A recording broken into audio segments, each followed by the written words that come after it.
할렐루야. 오늘 계속해서 요한계시록 시리즈 설교 하고 있습니다. 이세벨의 세상에서 엘리야로 살아가기라는 제목으로 하고 있는데 오늘 벌써 5번째입니다. 지난번에 예고해드린 대로 오늘부터는 좀 속도가 좀 빠르고요. 이제 앞으로 3번 남았습니다. 그래서 이따 한번 보여드리겠지만 큰 주제들이 거의 지나가고 있고요. 이제 앞으로 다루게 되는 메인 주제들이 사실 이것들을 이야기하기 위해서 이제 앞에 이야기들이 존재했다 이렇게 보시면 됩니다. 그래서 오늘 나오는 이 두 짐승 역시도 매우 중요한 이야기들을 합니다. 사실 이런 이야기들이 사실 계시록의 이야기가 환상이다 보니까 환상에 나와 있는 여러 가지 이미지들이 있잖아요. 그런 이미지들을 다 구약하고 관련되어 있는 것들이라서 사실 좀 쉽지는 않습니다. 그래서 오늘 제목은 하나님의 두 짐승입니다. 그 두 짐승이 뭐냐면 하나님의 주인됨을 대적하는 거짓된 세상의 통치 시스템. 되게 어렵죠. 네. 그래서 어쨌든 이 두 짐승이 하나님을 대적하는 권세다. 이런 이야기를 합니다. 그걸 한번 살펴보려고 하고요. 일단 한번 살펴보겠습니다. 그래서 두 짐승이 나옵니다. 바다 짐승, 땅 짐승이 나옵니다. 5번째고요.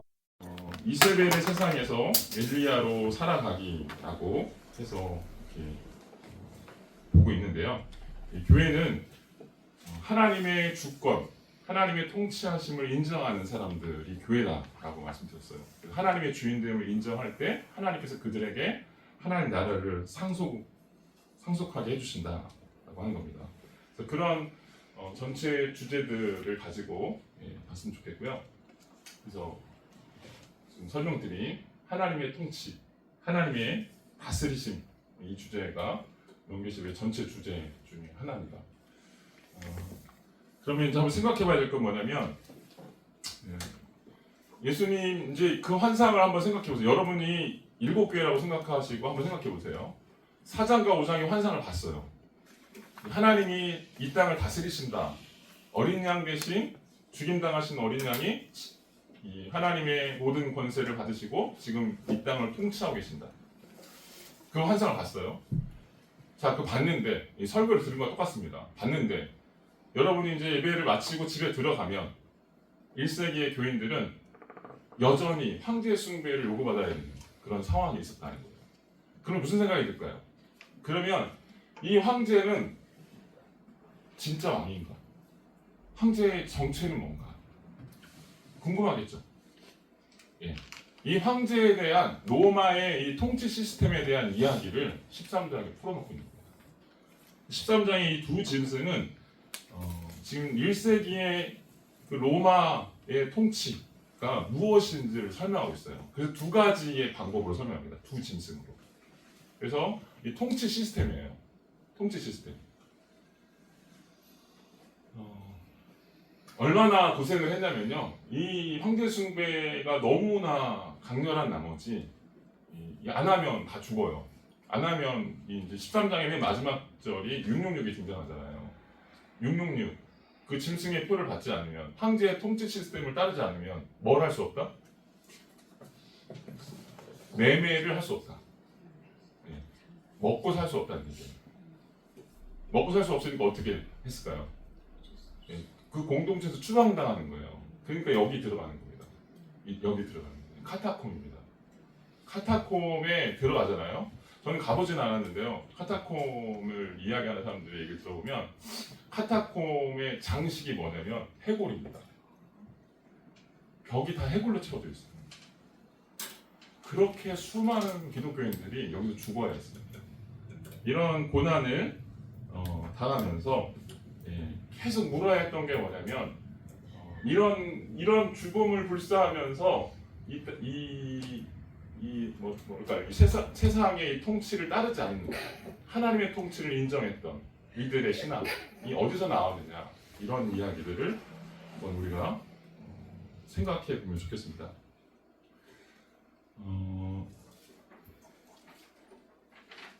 이쯤에서 우리가 이제 한번 두 짐승을 다루기 전에요.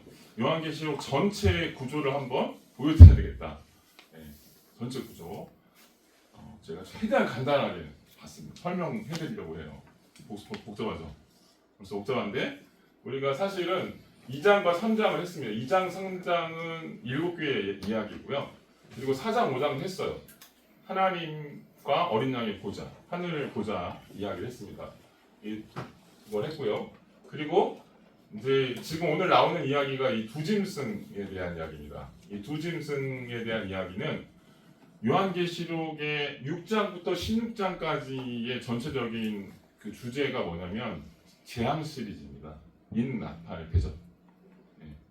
그래서 요한계시록의 굉장히 많은 퍼센테이지를 재앙으로 설명하고 있어요. 그래서 인재앙, 나팔재앙, 대접재앙 이렇게 세 가지의 재앙들이 이렇게 연거푸 이렇게 차례대로 나오는데요.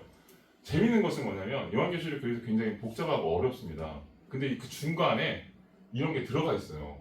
여기 나팔, 인나팔, 대접 이 중간에 두 증인과 두 짐승에 대한 이야기를 합니다. 우리가 살펴볼 게 이거예요. 두 짐승. 그리고 나중에 이제 이 두 증인은 뭐냐면 교회입니다. 교회. 그래서 우리가 이제 마지막 두 주는 두 증인에 대해서 살펴볼 거예요. 교회가 뭐냐. 근데 오늘 이 두 짐승에 대한 비밀을 설명합니다. 그리고 이 두 짐승은 뭐냐면 계속 이 소아시아 애국교회에서도 계속 얘기하는 게 뭐냐면 우상숭배에 대한 이야기를 해요. 황제숭배, 우상숭배. 이런 본질, 이런 게 하나님께 죄가 된다라고 하는 걸 얘기하죠. 우상숭배하는 사람들이 받게 되는 그게 뭐냐? 심판이라고 얘기하는 거예요. 인나팔 대접. 이 심판을 받습니다. 그리고 이 나팔 대접들을 왜 설명하는 줄 아세요? 이거는 이렇게 차례대로 순서대로 벌어진다라기보다는 이런 게 이런 심판이 있으니까 심판들이 있으니까 주의해라라고 하는 거를 강조하기 위해서 3번 넣는 겁니다. 그래서 어려워지시는데 어쨌든 이제 메인 주제 안에 심판이라는 얘기들이 들어가는데 이 심판은 사실 우상숭배자들에게 주어진 것이다. 이렇게 하시면 됩니다. 교회는 심판의 대상일까요? 네. 교회는 심판의 대상일까요? 여러분 교회는 심판 받습니까? 벌써 어려웠어요. 교회는 심판받지 않습니다. 네. 그래서 여기 맨 마지막에 결론 부분이 어떻게 되어 있냐면 새 예루살렘이 내려와요. 하늘로부터. 이 땅이 새 예루살렘으로 변화한다라고 얘기해요. 네, 그래서 어쨌든 그런 걸 얘기하면서 새 예루살렘은 누가 받게 되느냐? 성도들이 받아요. 교회가 상속받습니다. 그래서 이 교회가 상속받는 거를 딱 보여주면서 딱 끝나요. 딱 끝납니다. 마라나타 주 예수여 어서 오시옵소서 라고 하면 딱 끝납니다. 주님 어서 와달라고 하면서 끝나는 것이죠. 그래서 오늘 살펴볼 거는 이 두 짐승에 대한 이야기로 한번 들어가 볼 겁니다. 이 두 짐승은 어떤 권세냐? 우상숭배 통치 시스템이에요. 사람들을 우상숭배로 끌어당기는 시스템입니다. 이 땅에 존재하는 시스템이 어떤 시스템이냐? 우상숭배하도록 세팅이 되어 있다. 그래서 근데 우리는 우상숭배하는 그 세상 속에서 살아가도록 하나님이 거기에 교회를 주셨다. 벌써 어렵죠. 네, 그래서 구원이라고 하는 게 우리가 생각하는 대로 예수 믿고 천국 당장 가는 게 아니고요. 이 땅에서의 삶을 주신 이유가 분명히 있다는 거예요. 그걸 생각해 보셔야 돼요. 성경을 읽으면서 뭘 생각하셔야 되냐면 내가 하나님의 자녀가 되었다라고 하는 게 참 감사한 일이지만 근데 하나님의 눈높이는 굉장히 높습니다. 그래서 우리를 왜 이런 세상 속에 놔두셨는가를 생각하셔야 돼요. 성경을 통해서 그걸 깨달으셔야 돼요. 그 얘기를 하고 있습니다.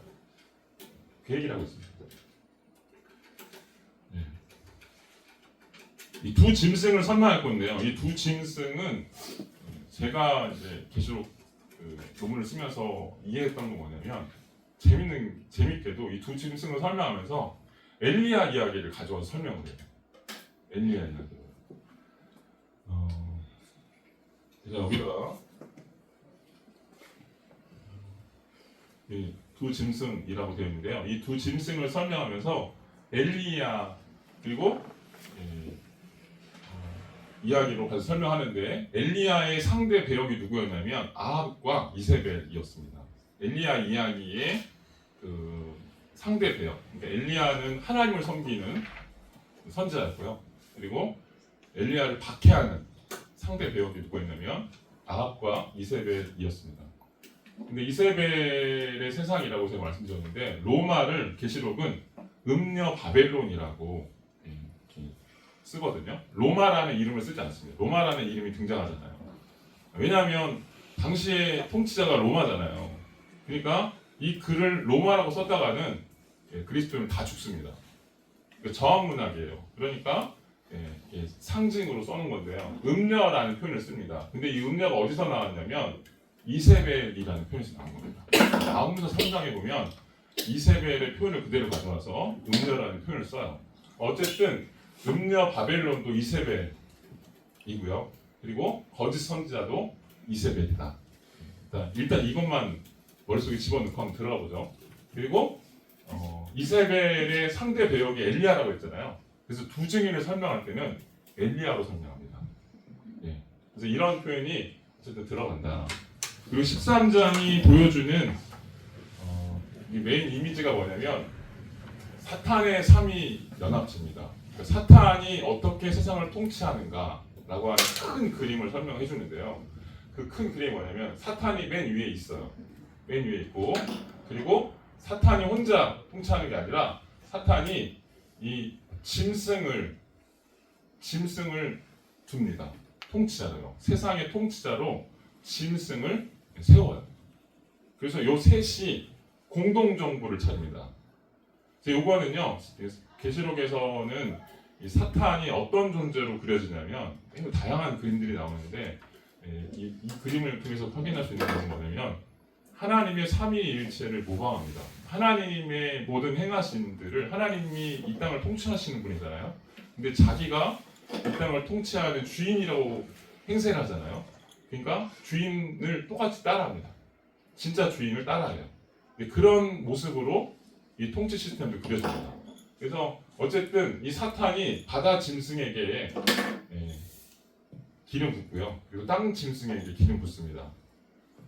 벌써 이제 헷갈리기 시작했어요. 앞부분을 한번 돌아가서 성경을 한번 보겠습니다. 성경 13장에 보면 두 짐승이 등장합니다. 두 짐승. 이 두 짐승은 1절을 한번 읽어보겠습니다. 시작.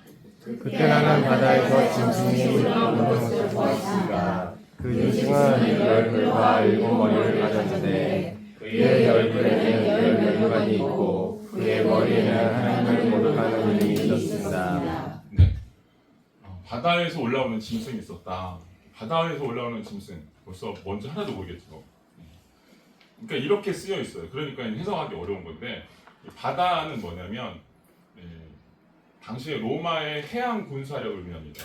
바다에서 올라오는 군대의 그림을 보여주는 거예요. 그러면 이렇게 생각해 보세요. 우리나라 임진왜란 때 일본이 어디 다 졌죠? 이순신한테 다 졌잖아요. 그러니까 만약에 일본 사람들이 이 임진왜란을 패하고 나서 있었는데 일본 앞바다에 만약에 거북선이 출몰했다고 생각해 보세요. 그럼 뭐가 떠오를까요? 이순신 떠오르겠죠. 그런 그림과 똑같습니다. 그래서 이거는 바다에서 짐승이 올라온다. 바다에서 누가 올라오는데 짐승이에요. 그러면 누가 떠오르냐면 로마입니다. 로마 황제입니다. 로마의 군사력을 의미합니다. 근데 그 짐승은 열뿔과 일곱 머리가 있다. 일곱 머리. 열뿔은 뭐냐면 로마의 지방 왕들이에요. 로마는 제국입니다. 한 나라가 아니에요. 한 나라지만 여러 국가들을 통합한 제국이에요. 제국은 뭐냐면 두 나라 이상의 통치 그 지배권을 가지고 있다는 뜻이에요. 근데 열 나라가 아니죠. 영토를 다 합병시켜가지고 그걸 10개로 나눴으니까 어쨌든 2개 이상인데 10개가 넘어요. 그러니까 어쨌든 10뿔이다. 10명의 이런 왕들이 존재한다라고 하는 거고요. 7머리, 이 같은 표현입니다. 근데 또 이 10뿔은 10면류관이래요. 10면류관을 갖고 있대요. 이게 무슨 얘기냐면 면류관은 누가 쓰죠? 예, 왕이 쓰죠. 무슨 얘기냐면 바다 짐승은 정치적인 권세입니다. 예, 로마의 정치적인 권세가 누구죠? 황제입니다. 로마의 황제를 바다 짐승이라고 표현하는 거예요. 10면류관을 갖고 있어요. 면류관이 하나가 아니고 10명의 그 왕들의 면류관을 다 갖고 있는 거예요. 로마 황제죠. 그리고 그 머리에는 하나님을 모독하는 이름이 있대요. 무슨 뜻이냐면 신성 모독적인 존재라는 거예요. 하나님을 모독하는 존재라는 거예요. 근데 왜 그러냐면 제가 계속 몇 번 보여드렸는데 로마의 동전 보여드렸죠.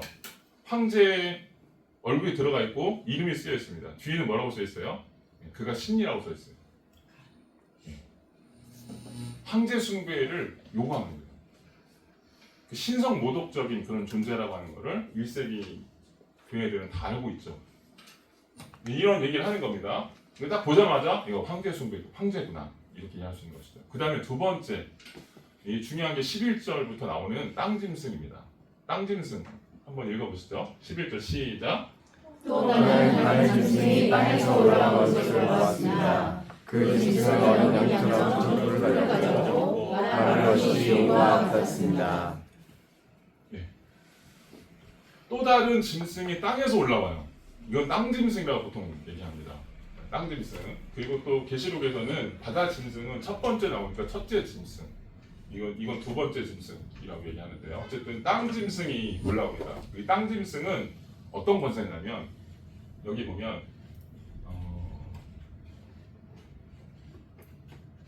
12절 그는 첫 번째 짐승을 대신 첫 번째 바다 짐승입니다. 첫 번째 짐승을 대신해서 모든 권세를 그 앞에서 행하고 땅과 그 안에 거하는 사람들로 하여금 치명상에서 낳은 그 첫 번째 짐승을 경배하게 했습니다. 이 치명상에 대한 이야기는 그냥 빼고요. 중요한 건 뭐냐면 첫 번째 짐승을 경배하게 했습니다. 이 두 번째 땅 짐승은 종교적 권세입니다. 종교적 권세. 이 종교적 권세가 첫 번째 첫 번째 짐승을 경배하게 만드는 거예요.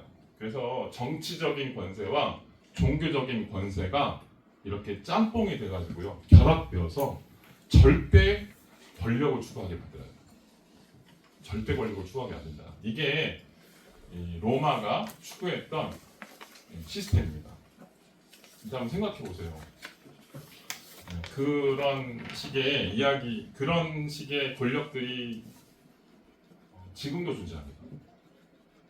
정치와 종교뿐만 아니라 모든 것들을 다 통제해서 자기가 원하는 대로 하고 싶어하는 이 정치적 권세. 요즘은 이제 독재라고 보통 얘기를 하는데요. 이런 독재 시스템이 항상 있어요. 이 황제는 그 중에 가장 끝판왕입니다. 가장 끝판왕입니다. 네, 그런 이야기를 하고 있는 거예요. 그래서 정치와 종교적인 이런 권력이 통합되어서 한 사회를 이렇게 딱 얽어매고 있는, 구조적으로 얽어매고 있는 겁니다. 그거를 보여줍니다. 근데 여기서 재밌는 거는 13절에 보면 이 땅 짐승이 이적을 행합니다. 이적을 행해요. 그러니까 종교적 권세라고 했잖아요. 종교적 권세, 우리나라도 비슷한 얘기를 하는데 어떤 분이 우리나라에서도 그런 것 같아요. 교회를 크게 하거나 대형 교회 목사님이거나 뭐 이러면 뭘 보통 성도들이 생각하죠? 아, 저 목사님 신령한가 보다 막 이런 거 생각하잖아요. 그런 것처럼 이 종교적 권세를 향해서 사람들이 기대하는 게 있는데요. 이 사람들 앞에서 이 종교적 권세가 큰 이적을 행합니다. 큰 이적을 행해요. 그래서 어떤 이적을 행하냐면 불이 하늘에서 땅으로 내려오게 해요. 불이 하늘에서 땅에서 내려오게 한다. 하늘에서 불이 떨어지게 만드는 이런 큰 이적을 행합니다. 근데 이 불이 하늘에 떨어지는 이적은 누가 했는지 아세요? 구약에서? 엘리야가 있어요. 엘리야가. 열왕기상 18장에 제가 지난번에 한번 보여드린 것 같은데, 네, 여기 보면 18장 36절 38절에 보면 갈멜산에서 그 바알 제사장 450명과 제단 2개를 쌓아놓고, 한쪽은 바알 제단, 한쪽은 여호와 엘리야의 제단, 이렇게 2개를 쌓아놓고 결투를 시작합니다. 대결을 시작합니다. 제단을 다 쌓아놔요. 제단을 쌓아놓고 거기 위에다가 그 제물도 다 올려놓고 불만 있으면 돼요. 불만 있으면 그 신에게 제사를 드릴 수가 있는 거예요. 그 시합을 하는데 불이 떨어지게 하는 시합을 하자, 이렇게 얘기합니다. 엘리야가 제안을 해요. 그래서 불을 떨어뜨리는 신이 진짜 신이다. 그러면서 이스라엘 백성들 앞에다가 이렇게 세워놓고요. 그 경연을 하거든요. 그래서 사람들에게 이렇게 설명을 해요. 이스라엘 사람들 앞에. 진짜 불을 떨어뜨리게 하는 신이 진짜 신이니까, 만약에 진짜 불이 하나님께 떨어지면 너희가 하나님을 택해라, 이런 얘기를 합니다. 그러면서 어쨌든 그런 불이 떨어지는 경연을 하고 하는데, 앞부분 35절까지는 바알이 실컷 해요. 바알 제사장들이 아침부터 나와가지고 이렇게 불을 떨어뜨리게, 불을 달라고 바알께 막 기도합니다. 근데 여기서 중요한 거는 바알의 신화에 대한 얘기를 저번에 한번 해드린 적이 있는데요. 바알 신화가 굉장히 좀 세분화되어 있는데, 바알이 어떤 신이냐면 농경 사회에서, 농경 문화에서 하늘을 관장하는 신입니다. 그리고 아세라는 땅신이에요. 땅이에요. 아세라는 땅이라고 생각하고요. 그 바알은 하늘이라고 생각하는 거예요. 근데 하늘에서 보통 뭘 주죠? 농사할 때 비도 주고 햇빛도 주고, 그리고 또 하늘에서 천둥도 치고 번개도 내리고 하죠. 그래서 바알 신화의 그림 중에 하나가 뭐냐면, 바알이 번개를 불을 갖고 있는 걸로 표현됩니다. 그러니까 이 바알은 뭐냐면 번개신이에요. 번개도 관장하는 거예요. 불도 내리는 거예요.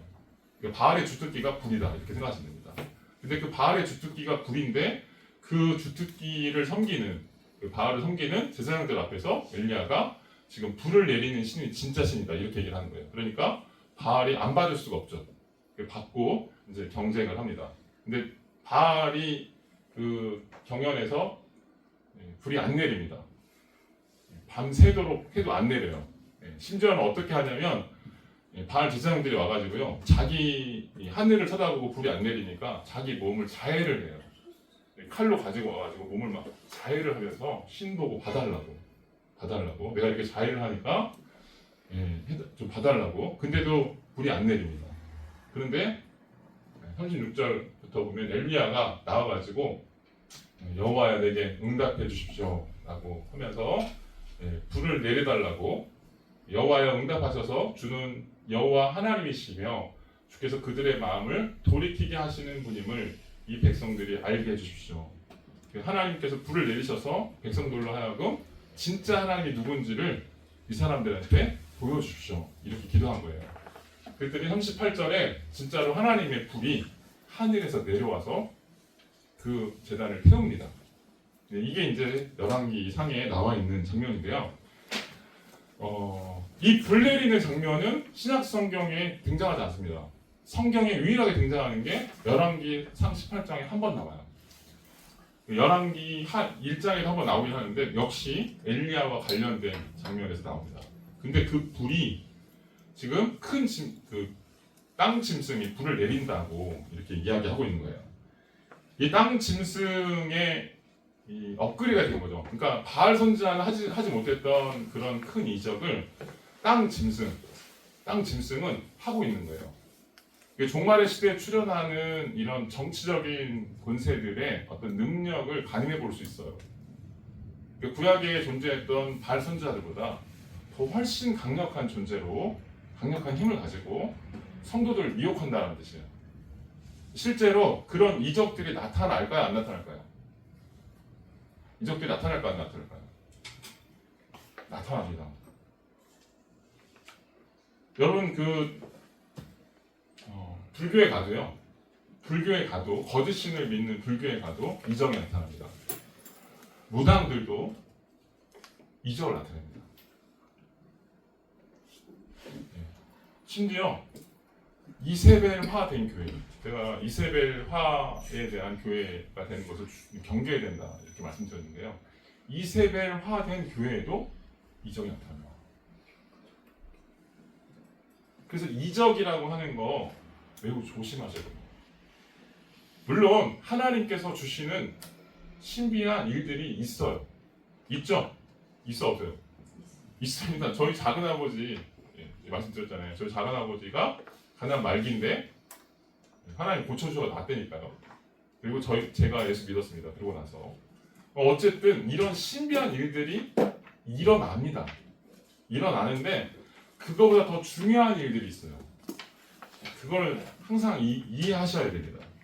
근데 이런 땅 짐승은 어쨌든 지금 이 땅 짐승이 통치하는 이 종말의 시대에는 이 하늘에서 이런 불을 내리는 이런 신비한 일들, 이런 이적들이 더 많이 나타납니다. 왜요? 왜 나타날까요? 이게 중요합니다. 여기 보면 13절에 보면 이적들을 행했는데 심지어 하늘에서 불이 땅으로 내려오게 했습니다. 그는 첫 번째 짐승 앞에서 행하도록 허락된 기적들을 가지고 땅에 거하는 사람들을 현혹하며, 개역개정에는 현혹이라는 말을 미혹이라고 썼어요. 미혹이라고 했어요. 무슨 뜻이냐? 속인다라는 거예요. 사람들을 속여서 우상 숭배에 빠뜨리도록 한다는 거예요. 그리고 그 신이 진짜 신인 것처럼 믿게 만드는 것이죠. 근데 그 진짜 신이 누구냐? 첫 번째 짐승이 진짜 신이라고 이야기하게 만든대요. 그래서 황제 숭배를 본격적으로 더 할 수 있도록 황제가 황제가 진짜 신인 것처럼 그렇게 황제 숭배를 조장하고 황제를 조력하는 권세로 땅 짐승을 설명하고 있습니다. 실제로 이 열왕기상 18장에 보면 열왕기상에 엘리야의 이야기가 나온다고 말씀드렸잖아요. 엘리야의 이야기를 그대로 가져온 이유가 뭐냐면 엘리야 시대가 똑같았어요. 엘리야 시대가 이와 마찬가지로 그런 일들이 벌어졌습니다. 이세벨의 북이스라엘의 아합 왕이 통치했던 그 시대가 이스라엘 역사에 열왕기에 보면 가장 악한 왕이었다 이런 평가가 있거든요. 가장 악했다. 그리고 하나님 보시기에 매우 심히 가증했다. 하나님이 가장 경노하셨던 그런 때입니다. 근데 그때 어떤 일들이 벌어졌냐면 아합은 왕이었어요. 아합은 왕이었습니다. 정치 지도자고요. 이세벨은 왕후지만 실제로 바알 사제였습니다. 바알 신학교를 차렸다고 말씀드렸잖아요. 자기 왕궁에다가 바알 신학교를 차리고 바알 제사장 450명, 아세라 제사장 선지자 400명, 그래서 850명 신학교를 한 1000명 정도를 육성하는 신학교를 차려놓고 그렇게 바알 신앙을 이스라엘에 전파시켰던 그런 인물입니다. 그러니까 그래서 계시록은 이세벨이라는 그림을 거짓 선지자로 그대로 연결해요. 그래서 근데 아합과 이세벨의 이 두 인물은 열왕기에 보면 하나처럼 등장해요. 둘이 거의 한 몸입니다. 거의 한 몸처럼 등장하는데 그 이야기를 그대로 가져와서 두 짐승을 하나의 시스템으로 설명하고 있는 겁니다. 그래서 여기 거짓 선지자가 두 번째 짐승이고요. 첫 번째 짐승이 이 정치적인 이 권세입니다. 이 정치적인 권세를 두 번째 짐승이 서포트하는 그런 형태로 이 세상이 움직인다라고 하는 겁니다. 그리고 이 시스템, 이 권력 시스템에 로마의 모든 계층이 다 들어가 있어요. 그래서 이 노예, 이 자유인, 이 유력과 장군, 부자, 이 귀족들이죠. 그리고 땅의 왕들, 이런 식의 신분들이 이렇게 들어가 있는데요. 이 신분들을 철저하게 짜놓고 그 시스템 안에서 움직이게 만듭니다. 그리고 이 안에서 먹고 살게 만드는 거죠. 그리고 이 시스템 안에서 충성해야만, 로마 황제에게 충성해야만 먹을 걸 줘요. 먹을 걸 줘요. 물론 여기 있는 사람들이 더 많이 갖겠죠. 위로 올라갈수록 더 많이 갖겠죠. 예. 그리고 밑에 있는 사람들은 어때요? 위로 올라가기 위해서 엄청난 노력을 하겠죠. 예. 이 시스템이 마귀적인 시스템이다라고 성경이 말하고 있는 거예요. 왜 마귀적인 시스템이냐면 12장 1절부터 13장 2절에도 보면 용이 짐승에게 권세를 주었다 이렇게 얘기해요. 용이 이 두 짐승에게 기름을 부어서 이들을 세웠다 이렇게 이야기합니다. 그래서 지금은 어떤 식으로 로마 1세기의 상황이 어떤 식으로 돌아가냐면 1세기의 이 시스템 안에서 살려면 이 시스템 안에 살려면 로마 황제 숭배를 하지 않을 수 없다라고 하는 것을 보여주는 거예요. 그리고 이 시스템 안에서 너희가 살 수밖에 없다. 근데 이 시스템은 어떤 시스템이냐? 결국은 거짓 선자가 활동하는, 그래서 거짓 선자의 말을 들을 수밖에 없는 그런 시스템이다 이렇게 얘기를 하는 겁니다.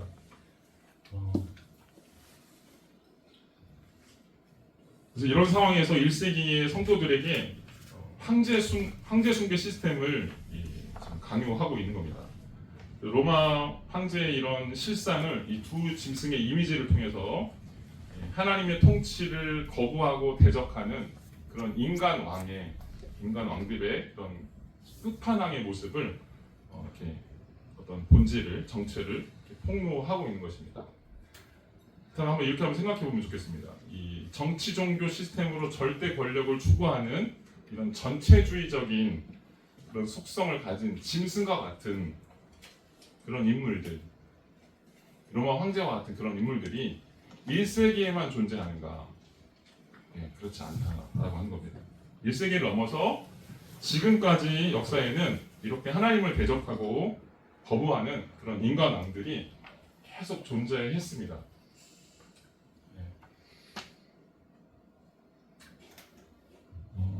예를 들어서 히틀러나 스탈린 뭐 이런 사람들이 그 장악했던 걸 보시면요, 우리가 이제 자세히 뭐 역사 속으로 들어가 보진 않았지만 대부분 다 어떤 식으로 진행되냐면 절대 권력을 유지하기 위해서 모든 종교를 다 통합합니다. 그리고 권력, 정치의 하수인이 되도록 다 매수합니다. 특별히 히틀러가 활동했던 당시에 유대인들이 악하다, 유대인들은 저급한 인종이다, 죽여야 된다, 뭐 이런 것들을 법으로 만들었거든요. 법으로 만들어서 그걸 그 사람을 죽일 수 있는 합법적인 그런 시스템을 만들었는데, 근데 거기에 누가 동참했는 줄 아세요? 교회가 동참합니다. 교회가 그걸 따라갑니다. 교회가 그걸 따라가니까 어떻게 돼요? 근데 거기 안에 뭐가 작동하냐면 거짓 선자가 작동해요. 근데 거짓 선자를 누가 기름 부었다고요? 사탄이 기름 부었다 이렇게 얘기하는 거예요. 그래서 우리가 한번 생각해 볼 수 있는 게 뭐냐면 이 시대에도 계속 이런 시스템이 작동하고 있어요. 1세기만 작동한 게 아니라 인류 역사 가운데 이 권력을 추구하는 사람들에 의해서 지금도 이 교회가 이 권력 노름에 놀아나서 그들의 하수인이 돼서 정권을 유지하게 만드는 그런 일들이 있다라고 하는 것이죠. 우리나라에도 옛날에 그 땡전 뉴스 9시 뉴스 띠띠띠 하고 띵땡 치면은 전두환 대통령 이러면서 시작하잖아요. 그래서 그걸 땡전 뉴스라고 얘기를 했는데요. 그렇게 총칼로 권력을 잡은 군사 정권을 향한 그런 찬양이 지나간 지가 사실 얼마 되지 않았습니다. 그렇죠? 우리나라도 얼마 되지 않았습니다. 그래서 이와 같이 하나님을 대적하는 이 두 짐승의 연합 시스템은 지금도 계속되고 있다라고 하는 것을 이해하시면 좋겠고요. 이런 시스템이 가동하게 되는 원인 중에 하나가 뭐냐? 제가 말씀드렸다시피 교회가 세속화됐대요. 교회가 거짓 선지자의 노름에 놀아날 때 이렇게 됩니다. 교회가 무너지면요, 교회가 무너지면 절대 권력이 등장합니다. 절대 권력이 등장합니다. 교회가 하나님의 통치를 주장해야 되는 게 뭐냐면, 우리는 사실은 정치적인 그런 일들을 하는 거는 사실 아니라고 저는 생각해요. 교회가 해야 할 일, 본질은 뭐냐면 복음을 전파하는 일이라고 생각하거든요. 근데 이 복음을 전파하는 일이 성경은 지금 뭐라고 말하는 거냐면, 복음 전파하는 그 일, 하나님을 섬기는 그 일이 어떤 일이냐? 정치적인 일이 될 수 있다는 거예요. 하나님을 섬기고 이 땅의 군주가, 이 땅의 통치가, 군주가 또는 나에게 어떤 권력을 주는 사람이 어떤 이익을 나눠줄 수 있는 그 사람에게 충성하는 게, 이게 아니라 진짜 하나님이 우리를 다스리시고 우리를 통치하시는 분이다라고 하는 이런 신앙 고백, 그걸 믿고 섬기는 이 일이 정치적인 행위가 될 수 있다라고 말하고 있는 것입니다. 왜냐? 교회가 무너지면 이런 권력이 등장한다라고 말하고 있기 때문이죠. 그래서 사실은 이 교회가 이 세속화에 대해서 주의해야 됩니다. 제가 2장 3장을 설명드리면서 두아디라 교회에 대해서 말씀드렸어요. 이 두아디라 교회는 어떤 교회였냐면 이세벨을 아내로 취한 교회입니다. 그죠? 제가 그때 여러분 다 잊어버리셨을 거예요. 이세벨을 아내로 취했다라는 표현이 그대로 나옵니다. 이건 마치 열왕기상 16장에 그 아합이 아내로 이세벨을 취했다라는 그 표현을 그대로 옮겨온 거예요. 그대로 옮겨와서 두아디라 교회한테 그대로 적용하고 있어요. 그래서 뭐라고 말하냐? 종말을 살아가고 있는 7교회를 향해서 너희가 지금 어떤 상태인 줄 아니? 세속화되고 있어. 이세벨을 아내로 삼고 있어. 이렇게 얘기하고 있어요. 그러면서 라오디게아의 교회를 향해서는 너희가 지금 하나님의 입에서 내 처질 위기에 있어. 너희 신앙이 이것도 아니고 저것도 아니야. 세상도 따르고 있고 하나님도 따르고 있어. 이게 세속합니다. 그래서 사실은 이걸 읽으면서 우리가 어떻게 생각해야 되냐면요, 성경은 이렇게 얘기합니다. 이 교회를 향해서 다시 복음의 본질로 돌아가래요. 교회가 뭐냐? 정책으로 싸우는 게 아니라 귀 있는 자는 성령이 교회들에게 하시는 말씀을 들어라, 이렇게 얘기해요. 교회는 뭐예요? 성령이 교회들에게 하시는 말씀을 들을 때 교회가 될 수 있는 거예요. 그리고 하나님께서 그 땅의 통치자이심을 인정하는 행위가 될 수 있는 것입니다. 사실 시간이 거의 다 돼서 넘어가야 되는데, 또 하나 이것만 설명드리고 넘어갈게요. 계시록에는 이 거짓말하는 영을 그대로 가지고 와서, 지난주에 한번 이 본문을 한번 설명을 드렸는데 아마도 다 지지난주죠.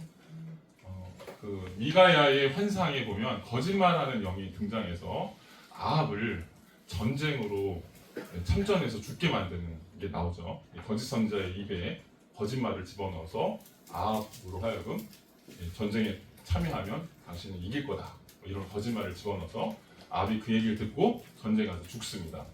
근데 그 이미지가 똑같이 나와요. 그래서 16장 13절 14절에 보면 새 더러운 영이 뭐냐면 아까 지금 이야기했던 사단의 삼위 연합입니다. 용, 짐승, 거짓 선지자. 이 용, 짐승, 거짓 선지자, 이 거짓 선지자가 그 입에서 거짓 선지자의 입에서 새 더러운 영이 나오는데, 그들은 귀신의 영이래요. 그런데 그 귀신의 영이 어떤 짓을 하냐면, 어떤 일을 하냐면 이적을 행해서 온 천하 왕들을 현혹시켜요. 모든 천하의 왕들을 현혹시킵니다. 현혹시켜서 뭘 하도록요? 거짓을 행하도록, 우상 숭배하도록, 거짓을 행하도록, 사탄이 시키는 일들을 하도록 현혹을 시킵니다. 그래서 근데 그 결말이 뭐냐면 이는 곧 전능하신 이의 큰 날에 있을 전쟁을 위하여 그들을 모으더라. 이게 무슨 얘기냐면 나중에 나오는 이제 이 뒷부분에 나오는 전쟁이 거룩한 전쟁이 나오거든요. 근데 이 거룩한 전쟁은 뭐냐면 여러분 아마겟돈 들어보셨죠? 아마겟돈 그냥 말만 들어보셨는데 이 뒷부분에 16장에 나옵니다. 근데 16장에 거룩한 전쟁이 예수님이 재림하시기 직전에 벌어진다. 저는 이거를 영적인 해석으로 이해합니다. 실제로 전쟁이 일어난다는 게 아니라 이 영적인 해석이라고 보는데요. 이들이 그 전쟁에서 어떻게 되냐면 하나님과 싸우게 됩니다.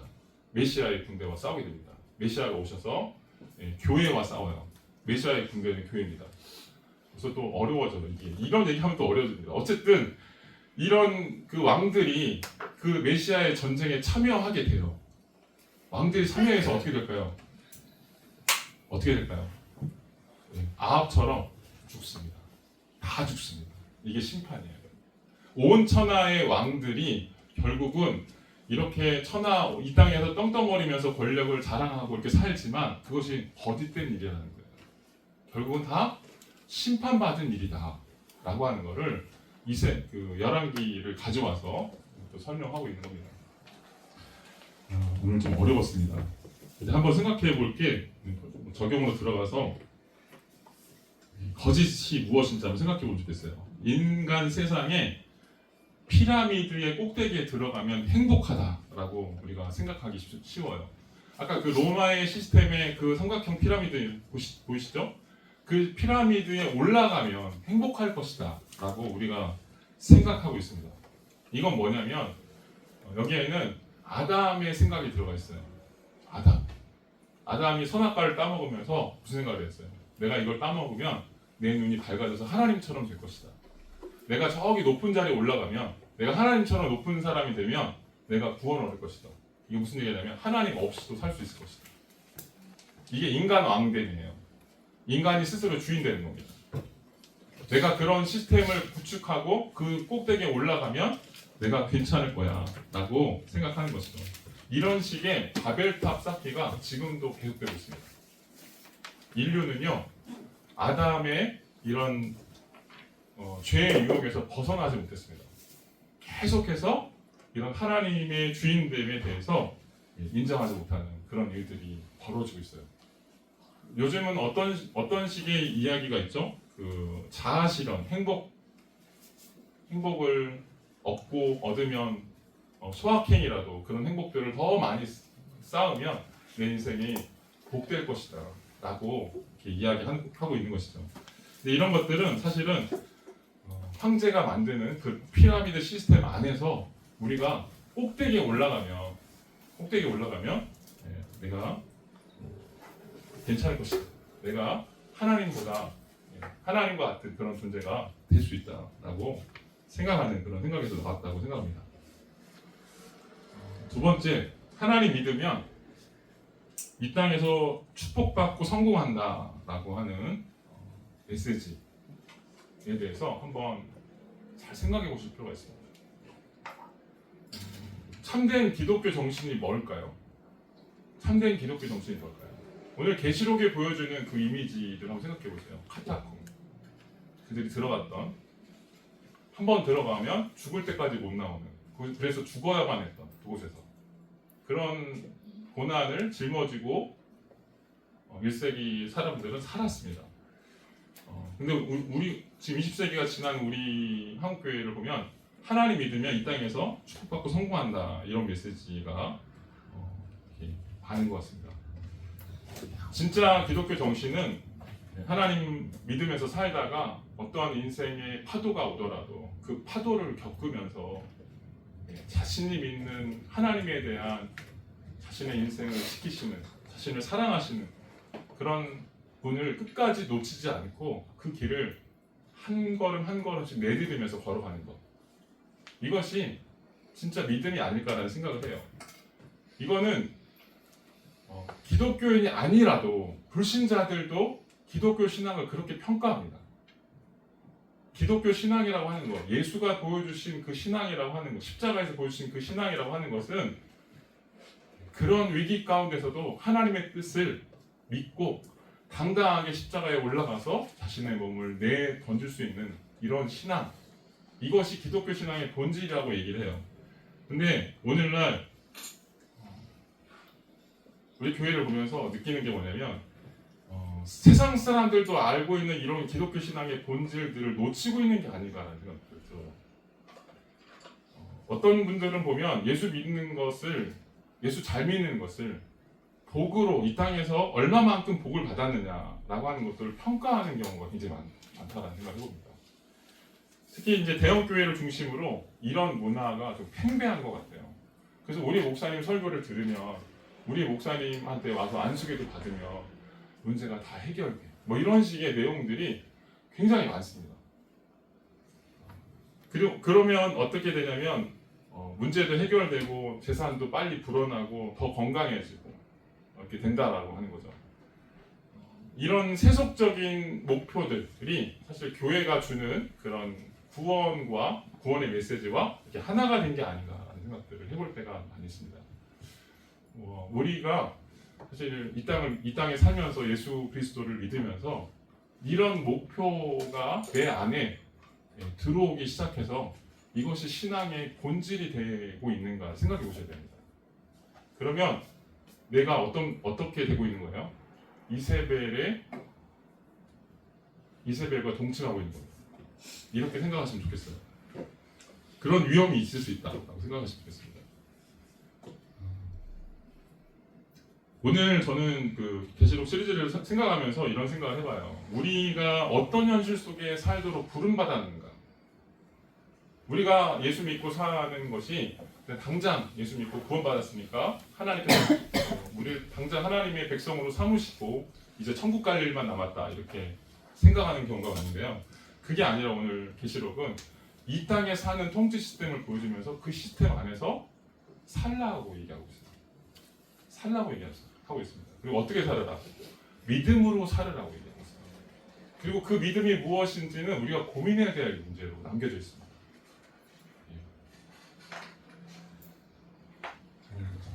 시간 다 됐습니다. 기도 마치겠습니다. 하나님 아버지 감사드립니다. 오늘도 하나님 말씀 앞에 서게 하시고